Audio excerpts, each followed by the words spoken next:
Because you have brought us to this place to once again be fed by your unadulterated word, to strengthen us, equip us, edify us. We pray, Father, that your Holy Spirit shall continue to minister in our midst. And may we come to that very knowledge of your truth, so that our hearts may be set according to your will. This is what we pray for and entrust unto the name of our Lord Jesus Christ. Amen. To God be the glory. What a blessed Sunday! Time is 11:36. Praise the Lord! To God be the glory. How are you all, my beloved brethren? Praise God. For our topic for today, this is found in the book of Titus, no? Sa aklat po ng Tito, sa kabanata 2, in verse 14. We will be meditating about being zeal in works and worship.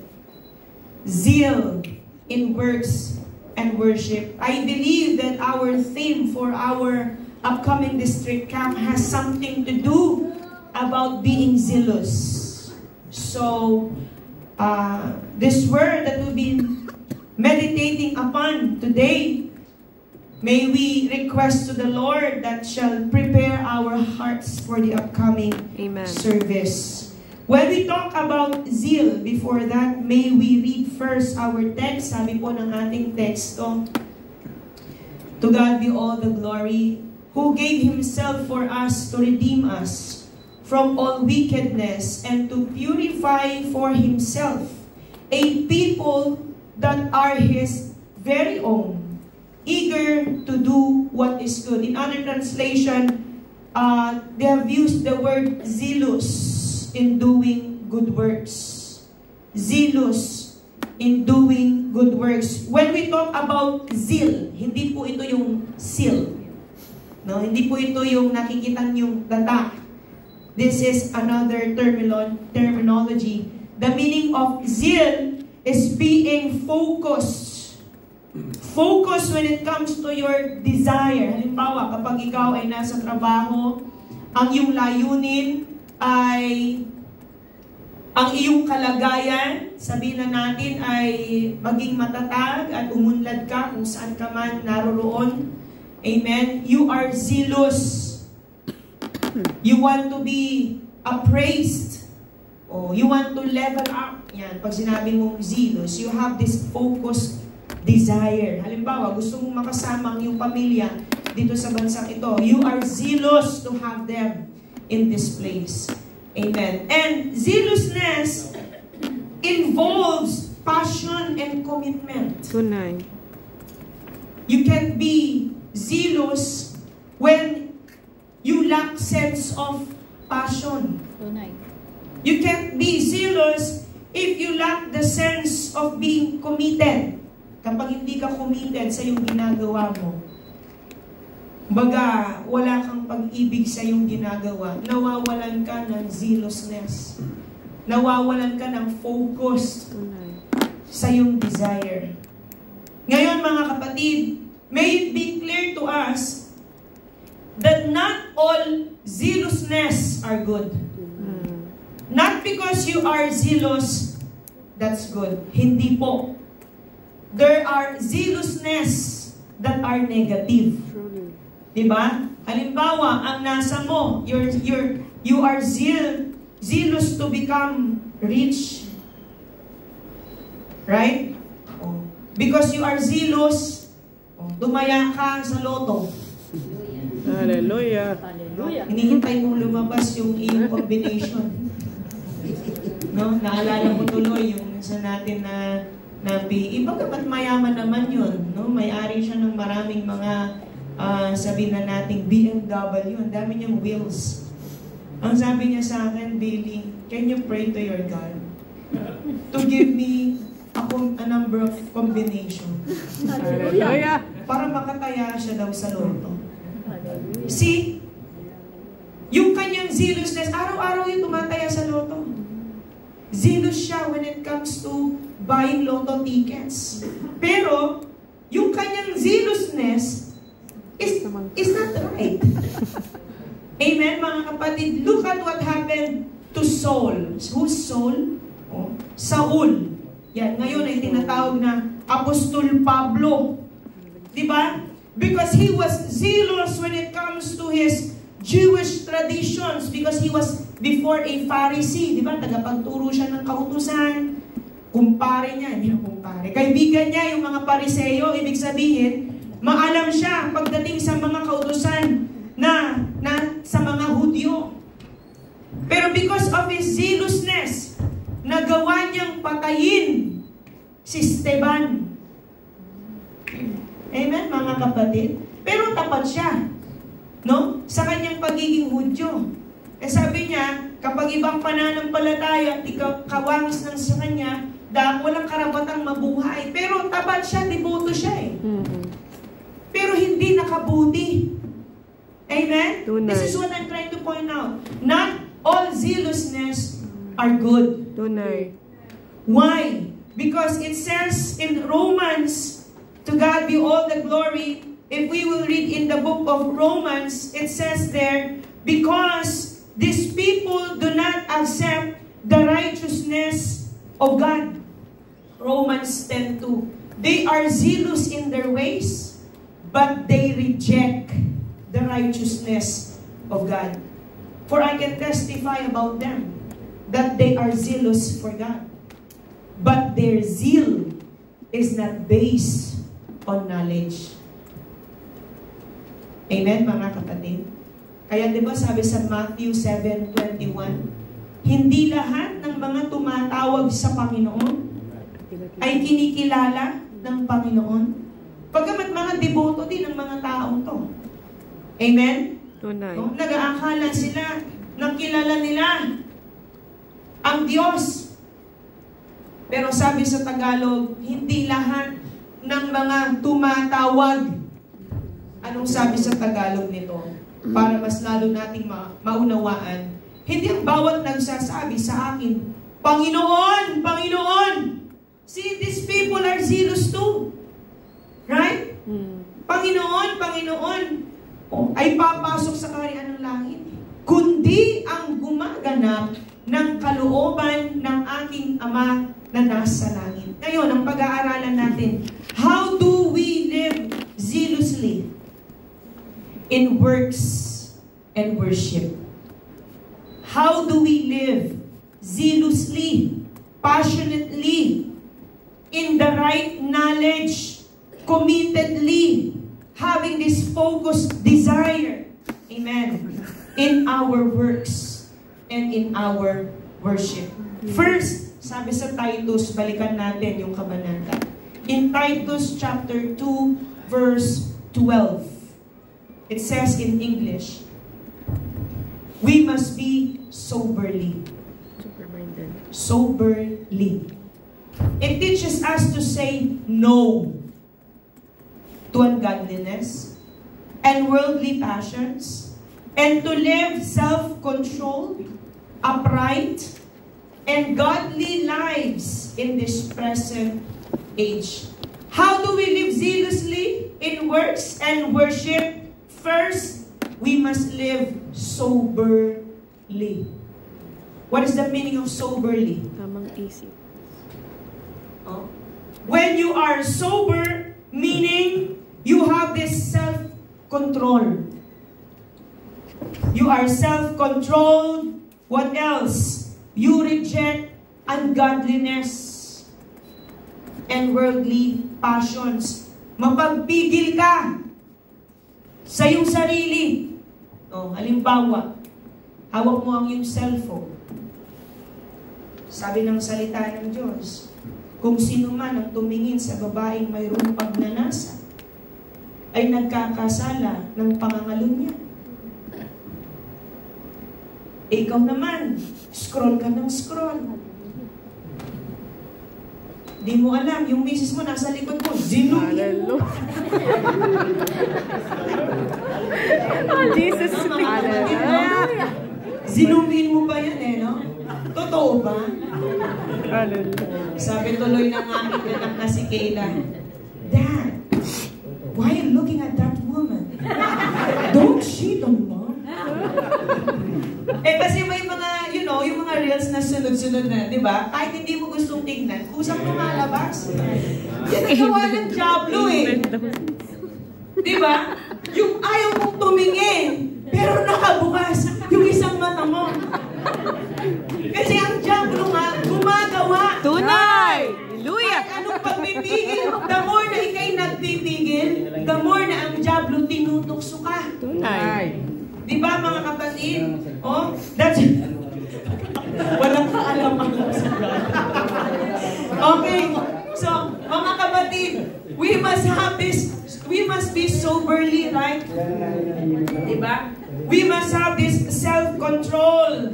We must reject ungodliness and worldly passions. Alam niyo, sabi sa 1 John 2:16, mahirap kasi ipagsabay yung lingkod ka ng lingkod at pagkatapos, you're not sober-minded. Tunay! You're just fooling yourself. Right? It says, for everything in the world, the lust of the flesh, the lust of the eyes, and the pride of life comes not from the Father, but from the world.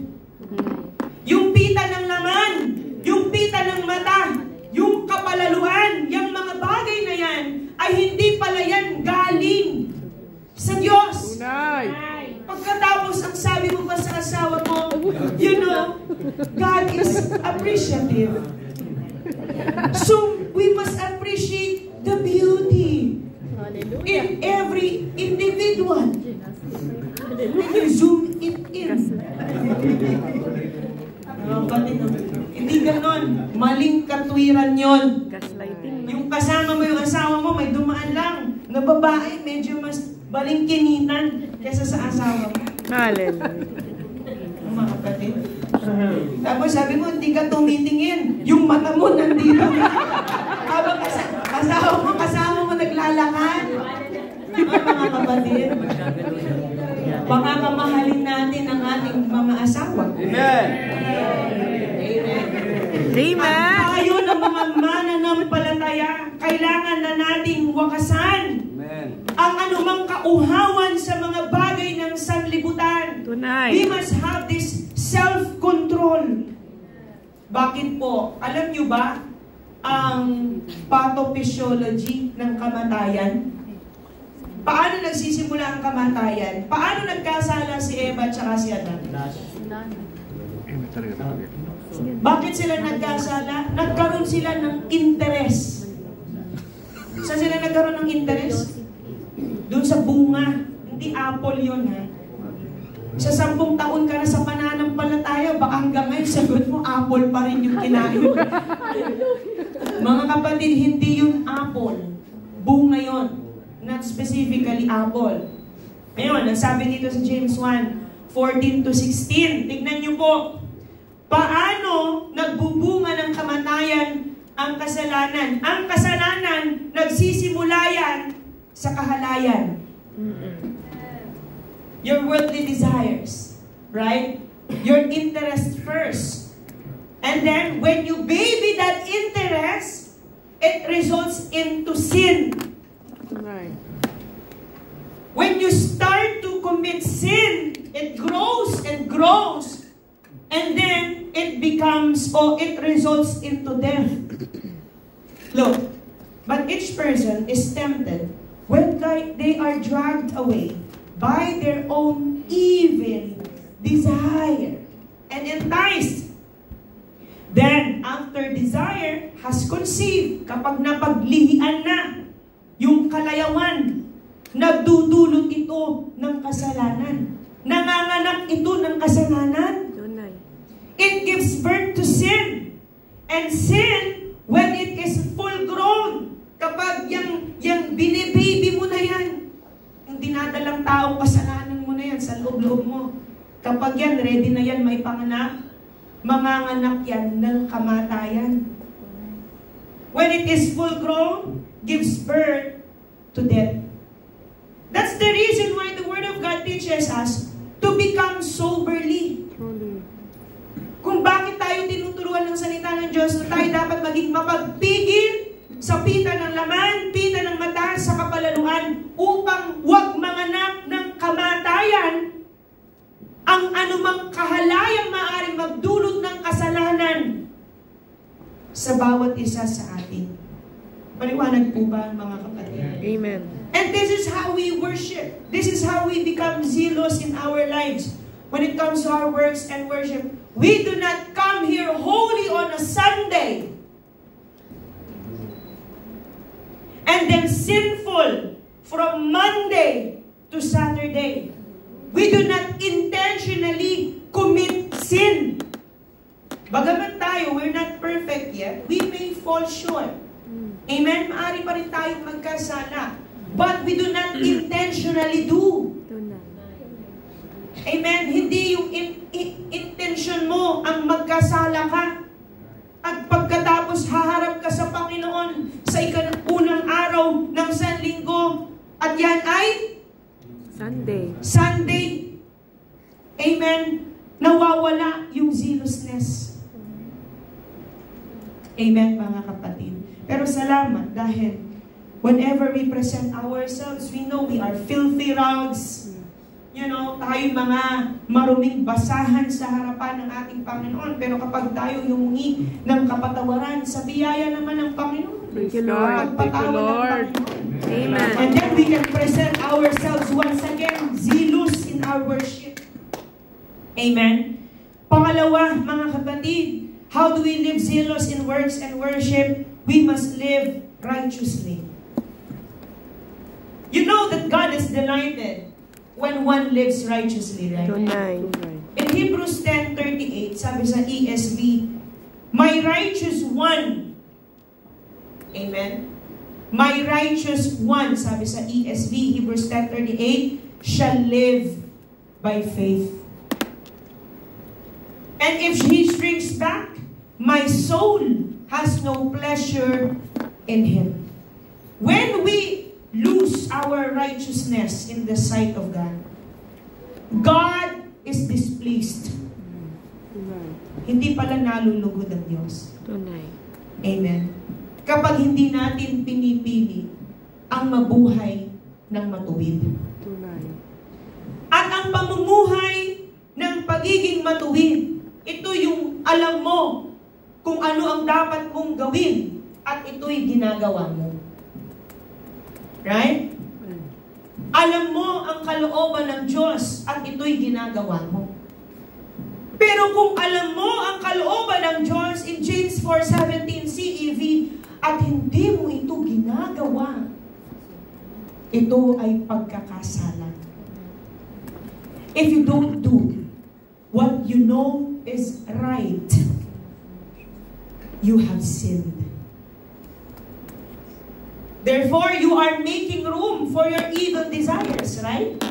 Amen. Right? Amen. Paano nagpapasimula ang kasalanan? When you make room for your evil desires. What are these evil desires? Lust of the eyes, lust of the flesh, pride of life. When you make room to these three things, amen, you do not do what you are required to do by our God. Therefore, we sin. Amen, mga kapatid. Ang pamumuhay sa katwiran ng Diyos, hindi lang napapatunayan yan doon sa pagsamba mo kapag linggo. Hindi lang yan napapatunayan sa iyong mga pagpupuri. Hindi din yan napapatunayan sa iyong pag-iikapo. Hindi lang sa mga bagay na ito. Pero maging sa iyong pamumuhay, dapat nakikita ito.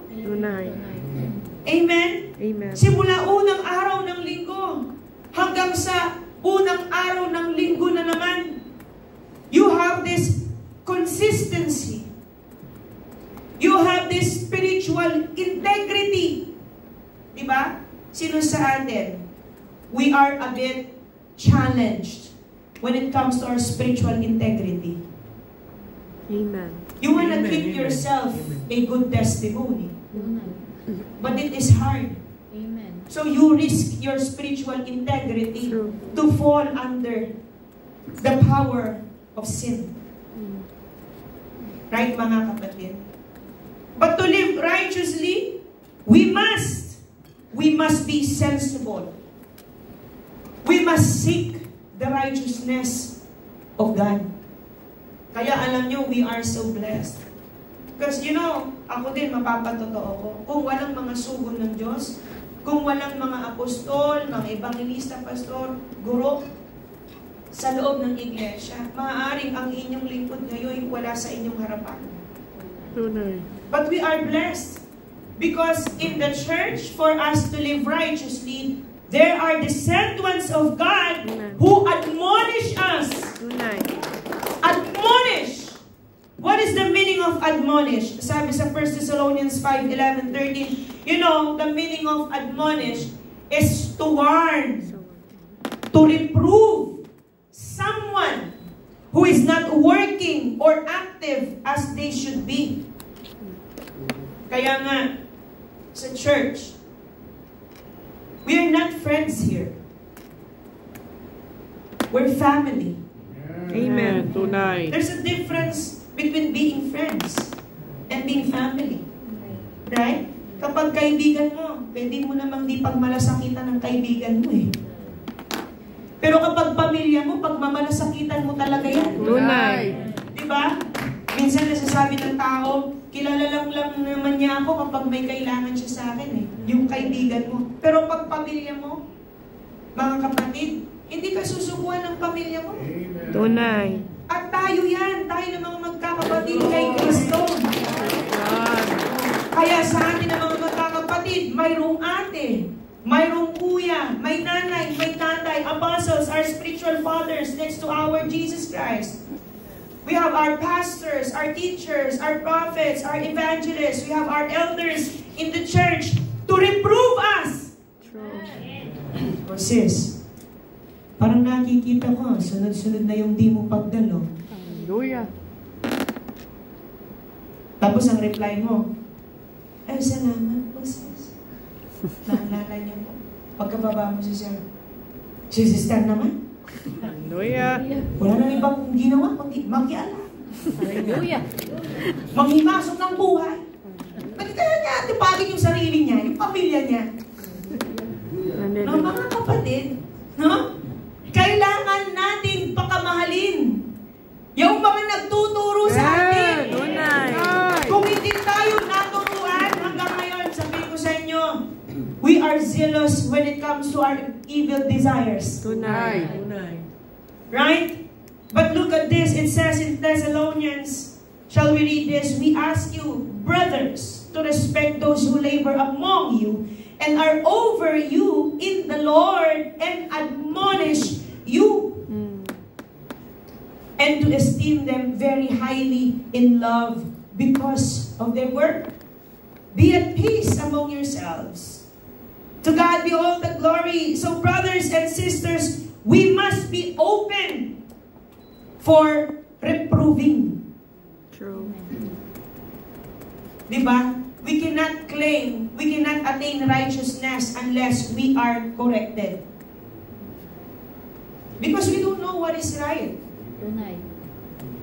Even though we know what is right, we still ought to do what is wrong. Tunay. Because that is the nature of the sin that lives within us. Even Apostle Paul said that. Ano sabi ng Apostol Pablo? Yung gusto kong gawin, siyang di ko ginagawa. Yung ayaw kong gawin, siyang ginagawa ko. Dahil ang kasalanan ay nakatira sa akin. Tunay. Kaya mga kapatid, we must live righteously. It says, to God be all the glory. Shall we read this in Micah chapter 6, verse 8? Ano ang sabi ng salita ng Diyos? In Micah 6, verse 8, He has told you, O man, what is good? And what does the Lord require of you? But to do justice, and to love kindness, and to walk humbly with your God. Sabi sa Tagalog. Kaya ito palang mga utos na ipinapahatid ng Panginoon sa kanyang mga lingkod patungo sa iglesia.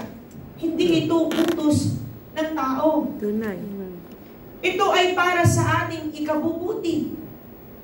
Sumagot si Micah, tinuruan tayo ng Panginoon kung ano ang mabuti. Amen? At ito ang nais niyang gawin natin. Gawin natin ang matuwid. Ayoko na sa church na yan. Puro na lang righteous.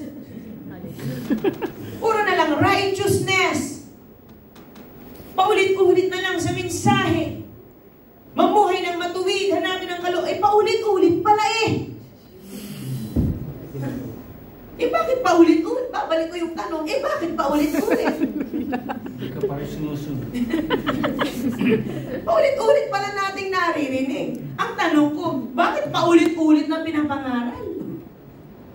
Malamang ang sagot sa'yo, kasi paulit-ulit din. Tunay.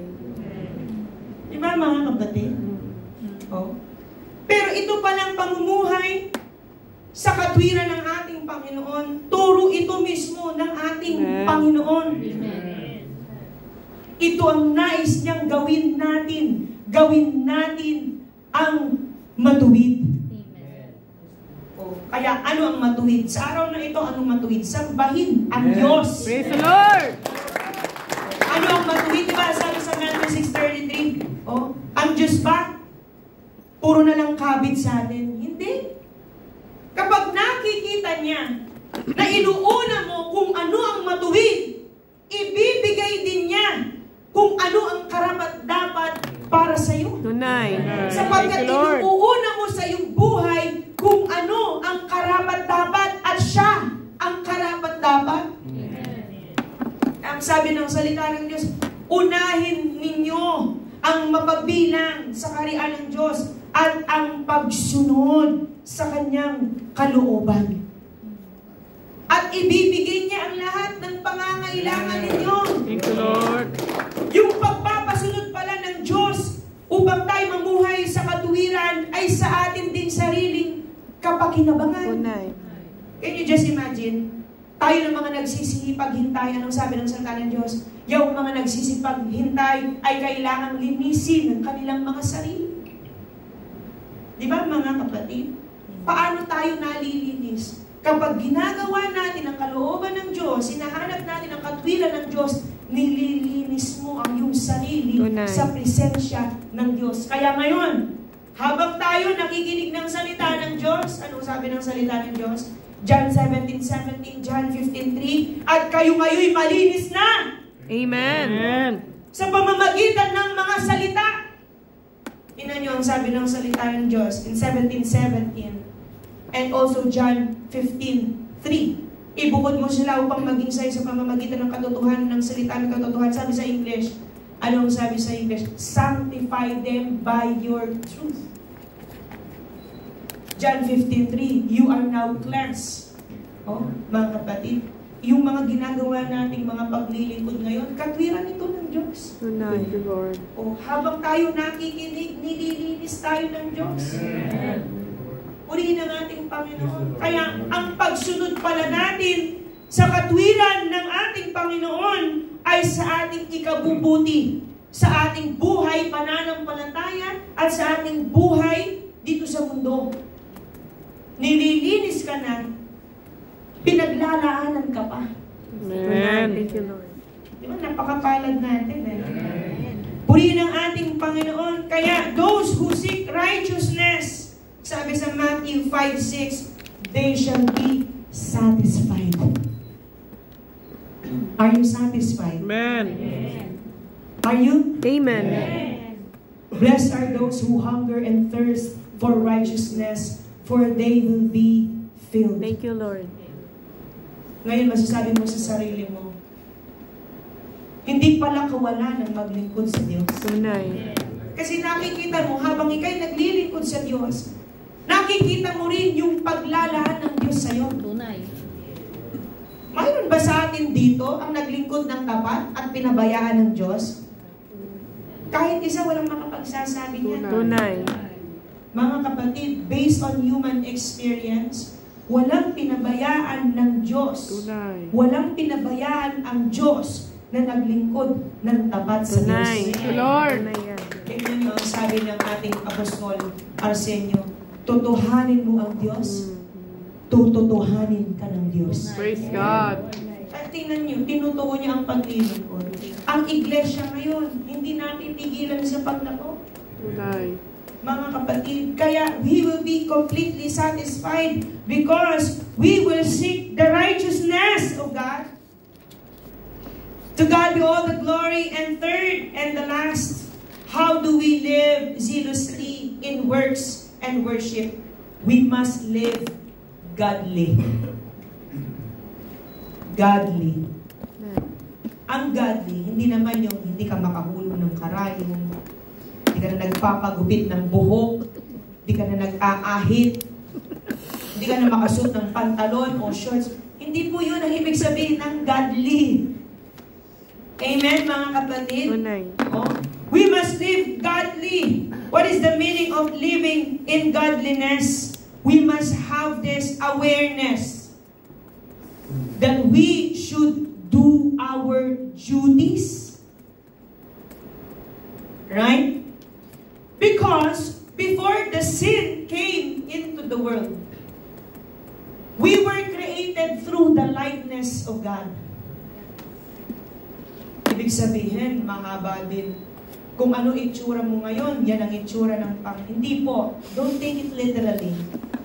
It's not always literal. What is the meaning of before the sin entered into the world, we were created through the likeness of God? God is holy. We know that. Amen? Yes. God is full of love. Amen. God is compassionate. Truly. Kaya alam nyo, kahit ang isang tao walang pananampalataya, likas sa tao, siya mabait. Amen. Likas sa tao, may pag-ibig siya.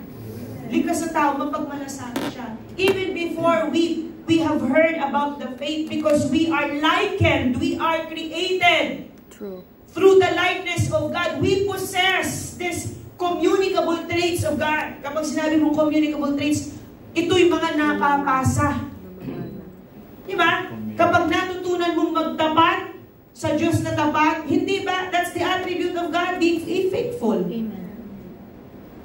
You respond to the faithfulness. You respond to the character.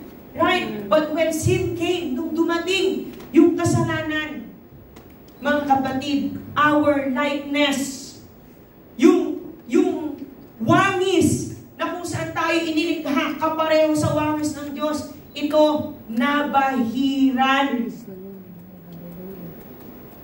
Ang Diyos kailanman di nagkasala. We know that.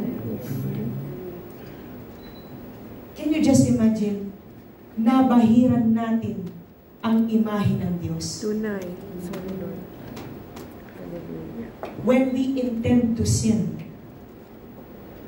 we stain the very image of God. Because we are created from and through the likeness of God. Kaya minsan, ang sanlibutan, anong sinasabi?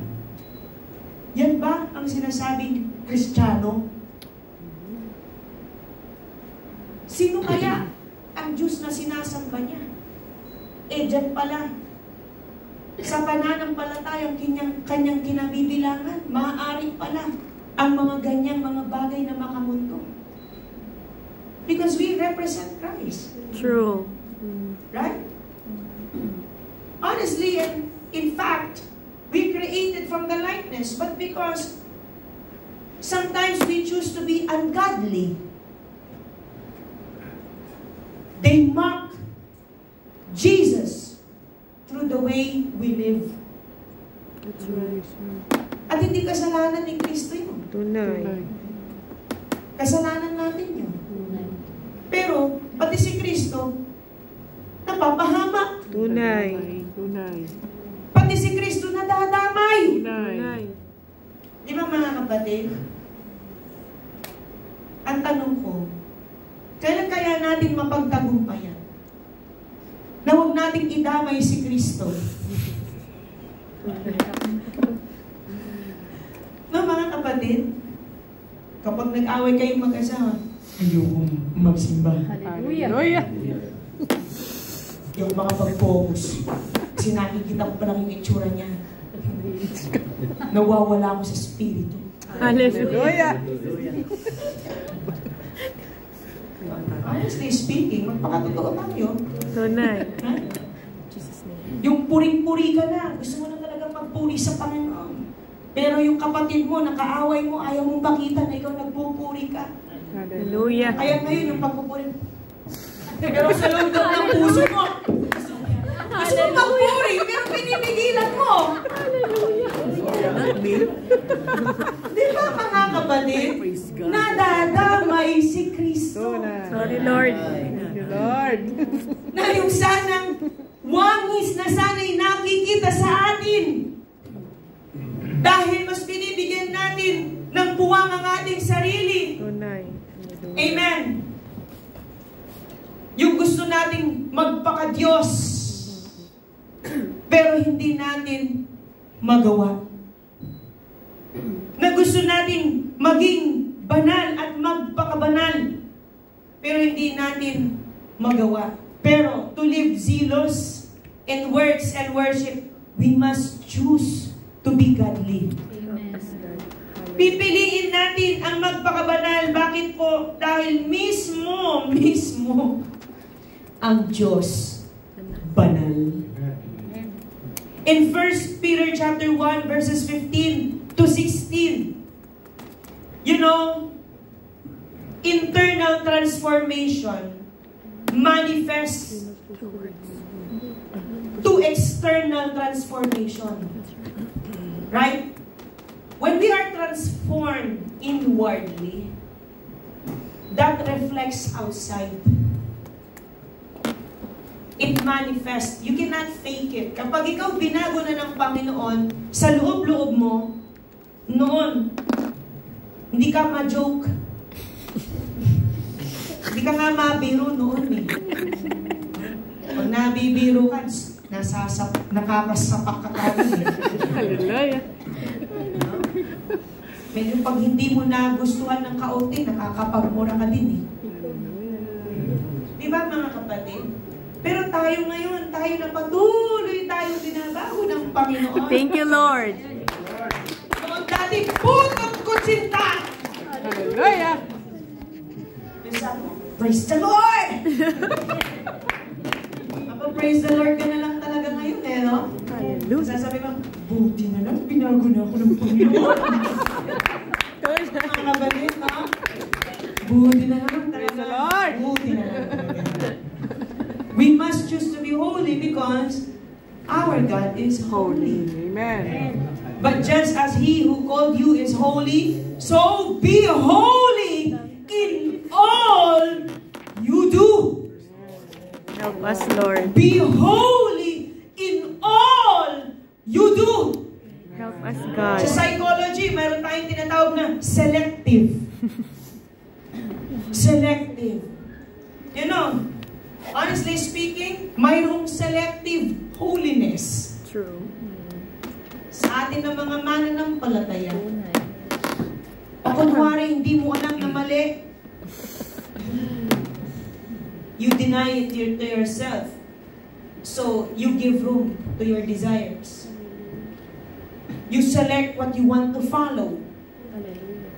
Sa instructions. You know, no offense. In tithing, in giving our tithes and offering, we must not be selective. We must not choose only what we want to obey. True. We must be holy in all you do. Tunay. When you give your tithes and offerings, you make all the blessings you receive holy before the presence of the Lord. Amen. Can you just imagine when you do not give your tithe? Whatever that has passed that run is unholy, is ungodly. Amen? E paano pag di yan pinabanal ng Panginoon? Ang mga bagay na hindi pinababanal, hindi dinadaluyan ng pagpapala. Tunay. Hindi dinadaluyan niya ng biyaya. Yung mga malinis, yun ang mga dinadaluyan. Kaya tingnan nyo, when you give your tithes, Kayo mismo makakapagpatotoo niyan. Tunay. Praise the Lord. Tunay. Oh, tingnan niyo yung mga bank account niyo ngayon. Eh, wala nang laman, di ba? Tunay. Wala nang laman. Pero tingnan mo naman ang itsura mo, parang CEO. Praise the Lord. May bubong ka, may pagkain ka pa, masaya kang kasama mo yung pamilya, may hininga ka sa bawat segundo, may lakas ka, may buhay ka. Thank you, Lord. Ang makikita mo, tamang-tama lang ang sahod mo, pero may ipon ka pa. Kaya in times of emergency, may pinaghuhugutan ka. Thank you, Lord. That is because you choose to do what is holy in all you do. That's why we must choose godliness. We must live a holy life. Sabi po dito mga kapatid, in Romans chapter 8 verse 30, dahil ng ating nabasa, no? Sabi sa Amplified Version, we are created according to the likeness. Right? I just want this to be clear sa ating lahat. And those whom He predestined, He also called. And those whom He called, He also justified, declared free of guilt of sin. And those whom He justified, He also glorified, raising them to a heavenly dignity. Before the foundations of the world, bago mo pa makilala ang Panginoon, you are handpicked. Tunay. You are specially chosen. Thank you, Lord. Can you just imagine? Praise How God. many people are there in this glory? Truly. How many do we have? 8.5? 9 billion? Tama? Tama po? 9 billion. 9 billion? You are specially chosen! Thank you, Lord. Hallelujah. Out of 9 billion people, before the globe, before the world was created, you were specially chosen by the Lord. Praise God. You're called Thank you, to be Lord. holy. Oh, this son of mine, this daughter of mine, this is called to be holy. Praise God. Ngayon, ang tataka ka. Paano nangyari na punta ako sa iglesyang ito? Paano ko naligtas? Paano nangyari? Di mo maunawaan kasi nga bago pa man ang sanlibutan, pinili ka na ng Panginoon. Amen. Bakit? Glory to God. Thank you, Lord. Can you just imagine that? If probability speaks, 9 billion, you're just one out of the 9 billion. 9 billion times 9 billion times. That is your least chance that you will be chosen, handpicked. Amen. Bless the Lord. 9 billion times 9 billion, that's your very little chance to be chosen. Tonight. But God chose you. Amen. Glory. Glory to God. God chose you. God chose you to be holy, Thank to be godly. And huwag tayong malulungkot because in 2 Corinthians chapter 3 verse 18 in Amplified Version, this godliness is progressive. Praise God. You may not be as godly as you are in the future that is to come, but be comforted because your godliness is progressive. Praise the Lord. Glory to God. There will always be a better version of yourself. You do not say to yourself, oh, wala ka ng pag-asa. Hindi ka na magbabago. Kaya kapag yung asawa mo, sinabihan mo, naku, wala ka ng pag-asa. Hindi ka na magbabago. Jesus' name. Hallelujah. Isama mo sa church. Bakit? Sa church, nandun yung mga pinababanan. Amen. Tonight. Tignan niyo ang sabi ng salita ng Diyos. And we all, with unveiled face. What is the meaning of unveiled face? Wala nang takip. What is the meaning of the unveiled face? The Lord remove away all the barriers so that we can have the direct access to God. Now, we can have the direct access to Amen. God because we are unveiled when it comes to our faces.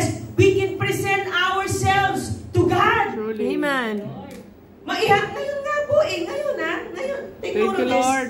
Ngayon nga ang Diyos nakaupo sa luklukan niya. Amen. Malaya tayong nakahaharap sa Kanya ngayon. Praise God. Pero noon, hindi pa tayo nakapagsisi, nalinis, nabautismuhan, kahit anong paglilingkod ang gawin natin, we don't have the direct access. True. But now we have, because Thank you, our Lord. faces are Salamat unveiled. po. Amen. Look at this. I want you to digest this verse. And we all, with unveiled face, continually seeing as in a mirror. A mirror. There will come a time when you reflect on yourself, you see the image of the Lord. Praise God. Can you imagine Praise the that? Lord. Sino sa atin dito mahilig magsalamin? Salamin. Salamin. Maiwan ang Biblia, wag lang salamin. Hallelujah. Nako. Nung pinagdikit natin dito, bakit ang mga Biblia nandito? Are you proving it to me? That you're not opening your Bibles at home? Or are you telling me you got a stack of Bible at home? Different versions. True. Mga kapatid. Oh. Look, sabi ng salita ng Diyos, because godliness is progressive, there will come a time wherein, when you look at the mirror, Thank you, not Lord. literally ha, baka i-take nyo na naman ito literally, at nabigla ka. Imbes na imahe mo nakita mo imahe ni Jesus. That's not what I'm trying to say. What I'm trying to say is, in your life, you bring the full reflection of Christ. Praise God. Amen. In your life. Pagharap mo sa salamin, hindi na yung sarili mo yung nakikita mo, pero yung kalwalhatian ng Panginoon. Praise God. Nagliliwanag sa iyong buhay. Praise the Lord. And look, progressively being transformed Amen. into His image from one degree of glory to even more glory, which comes from the Lord, Praise God. who is the Spirit. Kaya, let us appreciate everyone in this place. Amen. We're not fully perfect yet, but at least we are being transformed from one degree to another. Amen. Tunay. From one degree to another. Oh. Dito hindi natin ginagawa yung ako banal. Bagamat ang Panginoon lang makakapagsabi nito. Siya banal, kaya dapat tayo magpakabanal. Tama yon, salita ng Panginoon yon. Pero sa atin ang mga magkakapatid, God has His own ways and time. Appointed time for us to be transformed from one glory to another.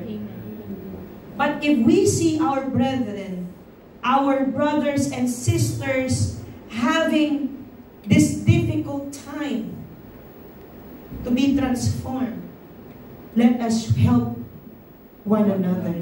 That's right. It is not for us to even matain. Ano ibig sabihin English ng matain? Eyeball. Yeah, judge, right? It is not for us to judge that you see your progress. You are trying to find the same progress that you have in that brother, in that sister. Mas nakakahiya. Kung ang bagong kapatid pa, mas naunahan tayo Hallelujah. sa paglago. Di ba nakakahiya yun? Pero ganun pa man, tayo na mga sa biyaya ng Panginoon, no? Sa biyaya ng talaga ng Panginoon, baka tayo nakakapagpatuloy. We must help each other to progressively be transformed. Kaya nga, do not take it as an offense when we are being reminded. Brad, sis, dalo tayo ng gawain. Lord. Thank you, Lord. Dalo tayo ng devotion. Sama tayo ng mga kapatid. sana ito huwag maging manhid sa ating mga pakinig. Tunay. Kasi, you know, when we become familiarized with the reminders and warnings, it doesn't give effect Tunay. anymore. Let us take it seriously when we are reminded to live godly. Amen? Bakit po? Eh di ba nga alam naman natin di na magtatagal ang Panginoon? Tunay. What's your excuse? What is your reason? Right. We need to always choose to be progressively transformed. You cannot find godly transformation outside the church. Tunay. So why don't you stick in? Why don't you be surrounded? Why don't you fellowship actively in the midst of the believers who are the same as you, wanting to be transformed progressively, just like the likeness of our Lord? That's right. Mga kapatid, hindi tayo mababago kapag tayo ka-absent. Tunay. Hallelujah. Hindi tayo mababago kapag di tayo, alam niyo yun, ang salita ng Diyos, ginagawa nating walang kabuluhan. Kahit magsawa na ang pastor na magturo dito sa harapan, kung hindi natin tatanggapin ito ng may kabuluhan, wala. Tunay. You are just an absent worshiper. You're not present in the Spirit. Right? So we must choose to be godly. Right. And how can we be progressive when it comes to our transformation? This is what I want you to know. You're not doing this on your own. Tunay. It's not by your own effort that you become godly. Look, it says in 2 Peter chapter 1 verse 4 in Amplified Version, the reason why you enjoy, the reason why you enjoy the provisions of the Lord, the reason why you enjoy the fruits of the Holy Spirit, this is because these things come from the Lord. Tunay. 2 Peter 1 verse 4 in Amplified Version, that these great and magnificent promises are given to us beforehand so that we may be able to escape Amen. from this moral decay. And then you boast about what you have right now. You say, oh, I don't need to worship God because I'm being provided. Hallelujah. I'm getting wealthy even though I don't go to church and serve God. Look at me. Mga kapatid, that's foolishness. That's right. Truly.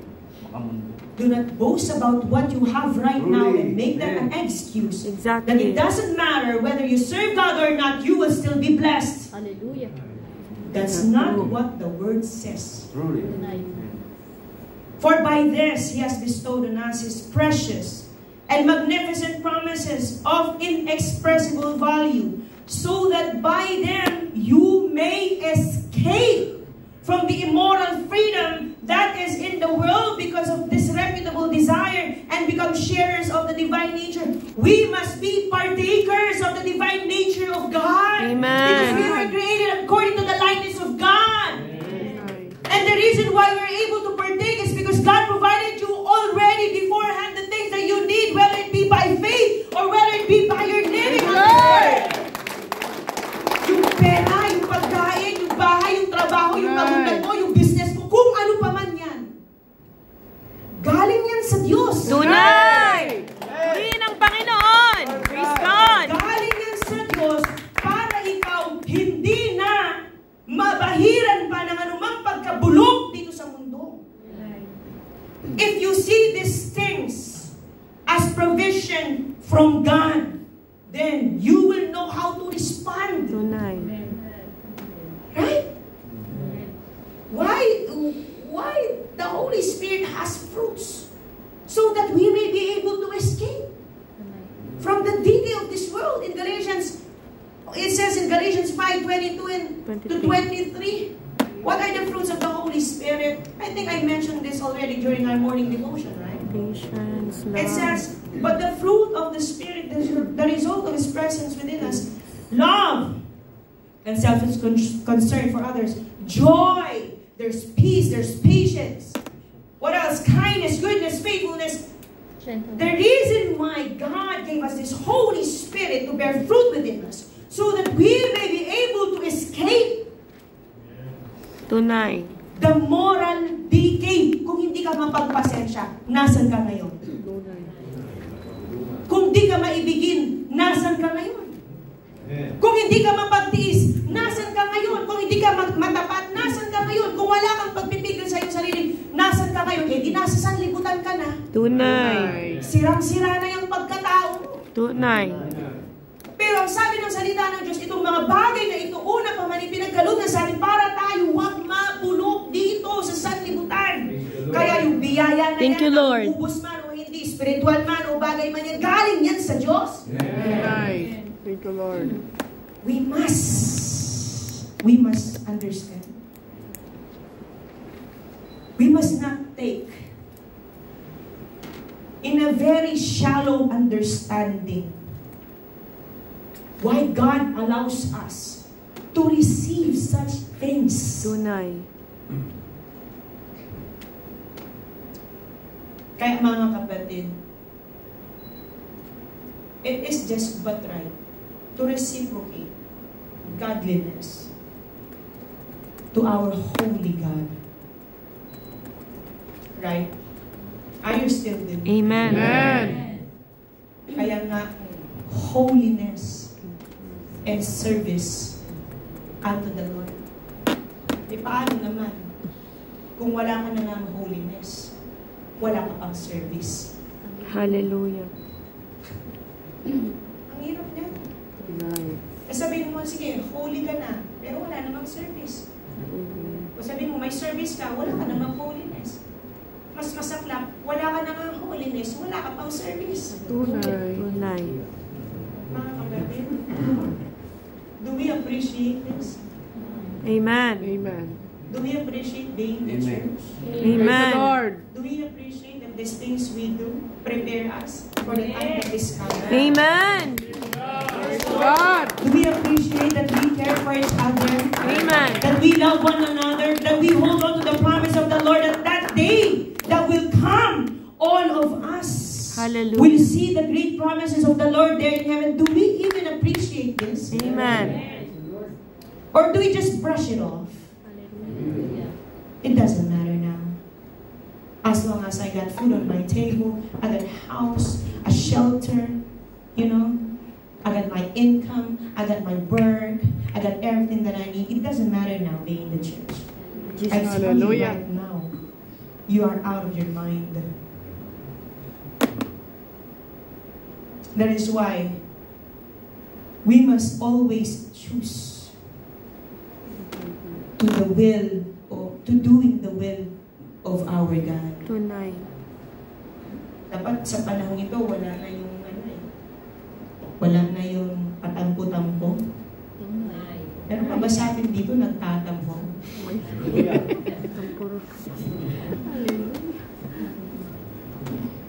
Kaunti lang, tampo ka na agad. Hindi ka na dalo. Siguro kung nagpakita lang ang Panginoon sa'yo, makasalanan ko sa'yo. Tunay. Ikaw, sobra ka na eh. Hindi naman kita pinagkulang pagdating sa biyaya. Tunay. Eh, ano ba kasalanan ko sa'yo? Bakit di ka nadalo? Sabi ng Panginoon. Alam nyo, kung ang Panginoon lang talaga nagsasalita sa harapan natin, papahiya talaga tayo. Tunay. Mapapahiya talaga tayo. Wala tayong maihaharap. Tunay. Pero sa biyaya ng Panginoon, Thank you, buti na Lord. lang ang Panginoon talaga Napakabuti. maawain. Praise the Lord. Buti na lang ang Panginoon mapagpatawad. Tunay. Mapagpigil. Oh, May hallelujah. katapatan. Hallelujah. Maibigin. Mapanghinuhod. Those fruits of the Holy Spirit best describe who God is. Amen. That is why we must keep the same fruits for us to live godly. Amen, mga kapatid. Amen. So we must not be unresponsive Since we are talking about the fruits of the Holy Spirit, it says in 1 Thessalonians 5:19, we must not be unresponsive. It says in Amplified Version, do not be unresponsive to the works of the Holy Spirit. Do not quench, subdue, or be unresponsive to the work and guidance of the Holy Spirit. If the Holy Spirit is leading you right now, come on, let's go to church. You know in yourself, right? God speaks in your heart. Amen. Ano mo yan eh? Nagkikipag-usap sa iyo ang Diyos araw-araw. Tunay. Pagkagising mo nga eh, naisip mo ang Diyos eh. Amen. Pagkagising mo nga, pinaalalahan ka ng banal na Espiritu eh. Gawin mo to, simba ka, pasalamat ka sa Diyos, humingi ka ng kapatawaran sa Diyos, sambahin mo ang Diyos, purihin mo ang Diyos. But then, you respond the wrong way. The Word of God reminds us, we should be responsive. If the Holy Spirit is working within you, if the Holy Spirit is guiding you right now, be responsive. Alam nyo ang Espiritu, sa totoo, ang tao kapag nalulungkot, hindi yung kanyang lupang katawan ang nalulungkot. Yung Espiritu niya ang nalulungkot. Kapag masaya ka, yung Espiritu mo yung masaya. Kapag tayo pala inaakay at gumagawa ang Espiritu sa ating buhay, but we choose to reject and become unresponsive to the work of the Holy Spirit, pinalulungkot natin ang banal na Espiritu. Tunay. At hindi maganda na ang Espiritu ay malungkot. Tunay. Mararamdaman mo ang bigat sa buhay Tunay. kapag ang Espiritu nalungkot. Tunay. Totoo yan. Kahit mayroon ka ng kung anong pamanana sa'yo dahil ang Espiritu mo malungkot, parang may kulang. Tunay. You won't feel satisfied because the only thing that makes us satisfied is the Spirit. We read that earlier. This progressive transformation is being done because of the help of the Holy Spirit that makes us satisfied. So when the Spirit is saddened, when we quench the Holy Spirit, when we reject the guidance, the work of the Holy Spirit in our lives, you will see. You will see that significantly in your life. You will feel that too. Mararamdaman mo rin yan. Kaya mga kapatid, choose to be godly. We must repent. Tunay. Revelation 2:5, sabi sa Tagalog, kaya't alalahanin mo kung saan ka nahulog at magsisi ka. Diba? Sabi yan? Sa ADB ba yan? O sige, sabihin na yan. Kaya't alalahanin mo kung saan ka nahulog at magsisi ka at gawin mo ang iyong mga unang gawa. O kung hindi, ay paririyan ako sa iyo at aalisin ko ang iyong kandelero sa kanyang kinalalagyan, maliban na magsisi ka. May pag-asa pa naman. Amen. Para may pagpatuloy natin ang kabanalan. Ang sabi lang ng salita ng Diyos, alalahanin mo lang kung saan ka nahulog. Tunay. Log. Mahirap, nahulog ka nun. Nagpahulog ka pa ulit. Hallelujah. Inulit mo pa. Hallelujah. Di ba mga kapatid? Sabi ng salita ng Diyos, alalahanin mo kung saan ka nahulog. At kung saan ka nahulog, pagsisihan mo na yan. Uy, balikan mo yung unang gawa. Dahil kung hindi natin magugustuhan. Tunay. Mahirap ang mahulog sa kamay ng Diyos. Tunay. Katotohanan. Kaya we must repent. We must work out our salvation. We must obey. How do we work out our salvation? When we obey the things that are instructed to us. Diba? When we were baptized, sabi sa Great Commission, teach them to obey. That's how we work out our salvation. To obey. Amen. Tingnan nyo ang sabi dito. I'd like to read this one. In James chapter 2, verse 22, in Amplified Version, when we obey, you make your spirituality mature. You see that his faith was working together with his works. And as a result of the works, his faith was completed, reaching its maturity when he expressed his faith through obedience. When we work out our salvation, we express our faith through obedience. Amen. When we express our faith through obedience, we reach maturity.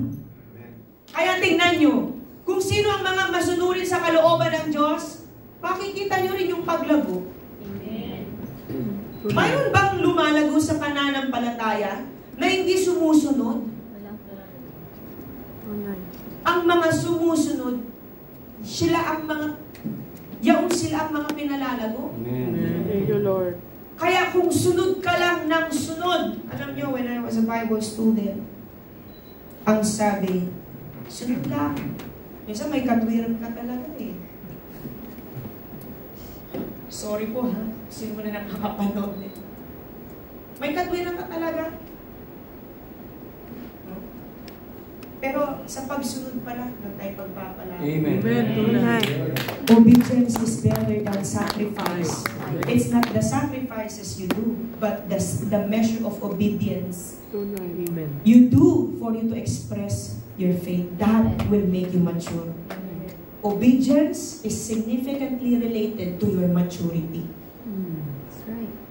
Purihin ang ating Panginoon. Kaya mga kapatid, when we obey, look at the promises. Oh, sige. If we do not obey, if we do not work out our salvation, what will happen to us? In Deuteronomy chapter 28, verse 15, 20, 45. Sige, sa 20 muna tayo. Ano sabi ng salita ng Diyos? Deuteronomy chapter 28. Yan, 28 tayo. 28 verse 15. But it shall come about, if you do not listen to and obey the voice of the Lord your God, being careful to do all His commandments and His statutes, which I am commanding you today, then all these curses will come upon you and overtake you. Ito palang mga sumpa. Uunahan tayo ng mga sumpa. Hallelujah. Hallelujah. Makikita mo, yung buhay mo parang nagkakaletse-letse na. Pati pamilya mo na, apektuhan pa. Yung mga anak mo, lahat na lang, patungkol sa'yo at sa mga taong nakapaligid sa'yo na mahalaga. Makikita mo, sa iyong pagsuway, darating ang mga kabigatan at mga sumpa. Tingnan nyo ang sabi pa dito sa verse 20 and 45. The Lord will send upon you curses, confusion, and rebuking everything that you undertake to do until you are destroyed, perishing quickly because of the evil of your deeds, because you have turned away from me. Can we read this in Tagalog? Ang sabi sa Tagalog, mga kapatid, in verse 20, ibubugso ng Panginoon sa iyo ang sumpa, ang kalituhan, at ang saway sa lahat ng pagpapatungan ng iyong kamay. Mamalasin ka! Tunay. Totoo ang malas dahil may sumpa. Lahat ng iyong ginagawa, mamalasin. Dahil susumpain pala ng Panginoon kapag tayo hindi sumusunod. Hanggang sa ikaw ay mabuwal, hanggang sa ikaw ay malipol na madali dahil sa kasamaan ng iyong mga gawa, na sa gayoy, pinabayaan mo ako. Sabi sa 45, ano sabi sa 45 and 47 and 48? At lahat ng mga sumpang ito'y darating sa iyo at hahabulin ka. Imagine, hahabulin ka. Ibig sabihin, kahit anong iwas mo, susundin ka Sundan. ng kasamaan. Amen? Amen. At lahat ng mga sumpang ito'y darating sa iyo at hahabulin ka, taabutan ka hanggang sa magiba ka, sapagkat hindi mo dininig ang tinig ng Panginoon mong Diyos upang tuparin ang kanyang mga utos at ang kanyang mga palatuntunan na kanyang iniutos sa iyo. Sabi sa 50, yan, sige. Sapagkat hindi ka naglingkod sa Panginoon mong Diyos ng may kagalakan at may kasayahan ng puso dahil sa kasaganaan ng lahat ng mga bagay. Kaya pala, yamang tayo naririto sa ating mga paglilingkod na ginagawa, dapat pala ang puso natin ngayon, while we are physically present, mayroon tayong kagalakan. Amen. Mayroon tayong kasayahan Tunay. sa ating puso. At sabi pa dito sa verse 58, anong sabi sa 58? Kung hindi mo isasagawa ang lahat ng mga salita ng kautosang ito na nasusulat sa aklat na ito upang ikaw ay matakot dito sa maluwalhati at kakilakilabot na pangalang ang Panginoon mong Diyos. And if we obey,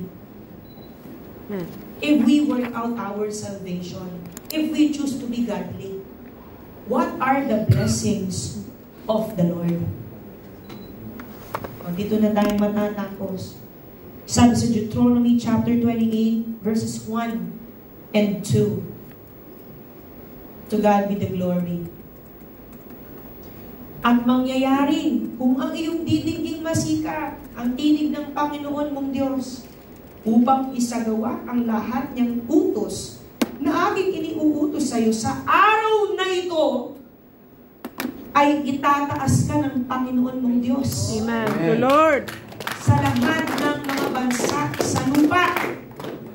At ang lahat ng pagpapalang ito ay darating Praise God. sa iyo. Amen. At aabot sa iyo kung iyong didinggin ang tinig ng Panginoon mong Diyos. Ang sabi pa sa 5, alam niyo, napakadaming pagpapala ng Panginoon. Gusto niyo isa-isahin natin? Ano sabi sa verse 5? Magiging mapalad ang iyong buslo at ang iyong palayo. Hindi ka mauubusan. Praise the Lord. Paglalaanan ka ng Panginoon sa iyong mga pangangailangan. Amen. Sabi sa verse 6, to God be the glory. Ayan. Anong sabi sa verse 6, mga kapatid? Magiging mapalad ka sa iyong pagpasok at magiging mapalad ka sa iyong paglabas. Praise God. Praise the Lord. Kahit labas-masok ka sa iyong tahanan, sa nandamo ka dalhin ng Panginoon, mararamdaman mo napakagaan ng pakikisama ng Panginoon sa iyo. Salamat po. Tuloy natin yan. Sige po. Pasasaktan ng Panginoon sa harap mo ang iyong mga kaaway. Ipagtatanggol ka niya. Praise God. Thank you, Lord. Magbabangon ng mga kaaway na nagbabangon laban sa iyo. Sila'y lalabas laban sa iyo sa 100 at tatakas sa harap mo sa 700. Igagawad sa iyo ng Panginoon ang kanyang pagpapala sa iyong mga kamali. Amen. At sa lahat ng pagpapatungan mo ng iyong kamay at pagpapalain ka niya. Thank you, Lord. Can you just imagine? The secret is obedience. Amen. In verse 9, it says in verse 9, itatatag ka ng Panginoon na isang banal na bayan sa Kanya. Gaya ng Kanyang isinumpa sa iyo, kung yung gaganapin ang mga utos ng Panginoon mong Diyos at lalakad ka sa Kanyang mga daan, gusto mo itatag ka ng Diyos sa iyong pananampalataya, sumunod ka lang. Gusto mo itatag ka ng Diyos sa bansang ito, sumunod ka lang.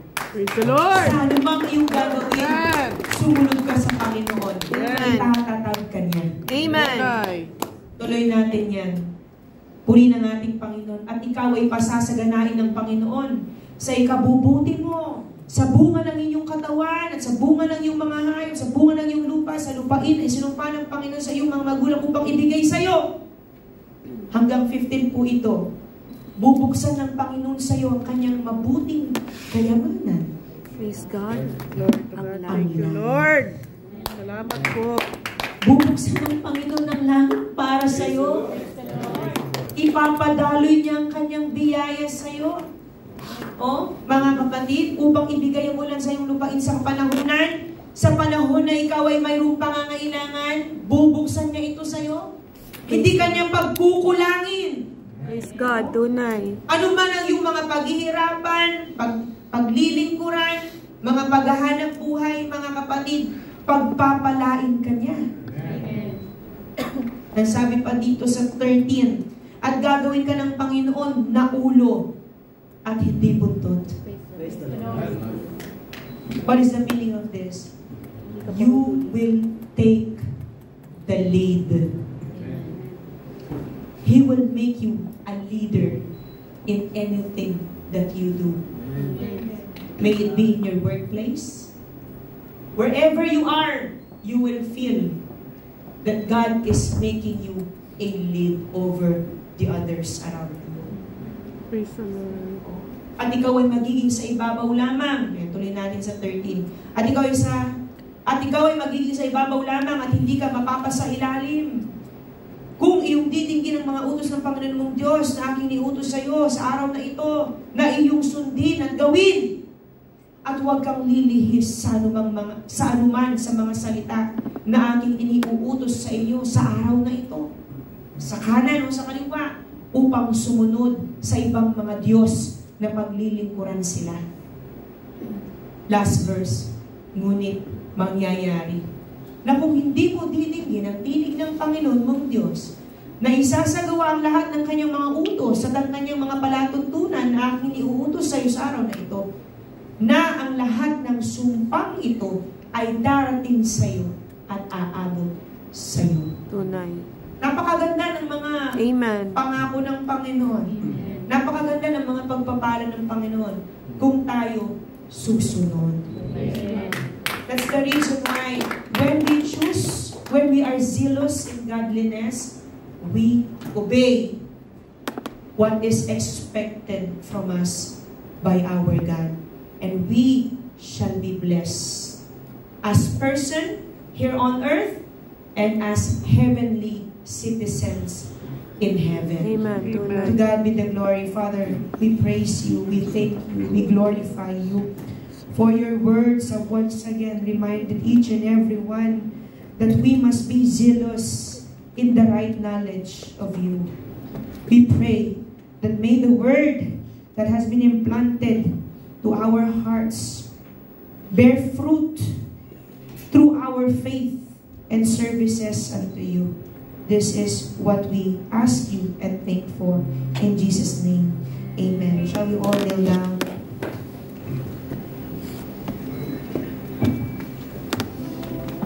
Let us sing once again. He is worthy of it all.